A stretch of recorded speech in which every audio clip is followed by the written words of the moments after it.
LLB પછી શું છે કેરિયર ઓપ્શન લો સ્ટુડન્ટ માટેના? નમસ્કાર મિત્રો, હું નીતિન ગાંધી એડવોકેટ. આજે આપની સાથે મહત્વ એક વાત કરીશ કે લો પછી આપ શું કરી શકો છો. સૌપ્રથમ તો આપ સરકારી વકીલ બની શકો છો, જેમાં ગુજરાતની એક્ઝામ્સ આવતી હોય છે APV માટેની, એમાં અપ્લાય કરી શકો છો.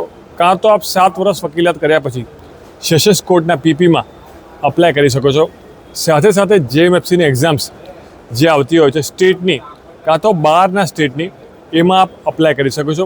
બીજો મહત્ત્વપૂર્ણ મુદ્દો છે કે આપ લો ફર્મમાં એપ્લિકેશન કરીને ત્યાં જોબ કરી શકો છો, જેમાં આપને કોર્પોરેટ સેક્ટર છે, પછી કોઈ બીજી બિઝનેસ ફર્મ છે, એમાં એપ્લાય કરી શકો છો. આ જે આપની પાસે જે ઓપ્શન છે સરકારી વકીલના, JMFCના, લો ફર્મના, આટલા ઓપ્શન્સ સિવાય પણ એક છે મુદ્દો કે આપ કોર્ટમાં રહીને પણ લિટિગેશન સાઇડ પ્રેક્ટિસ કરીને આપની વકીલાત આગળ વધારી શકો છો.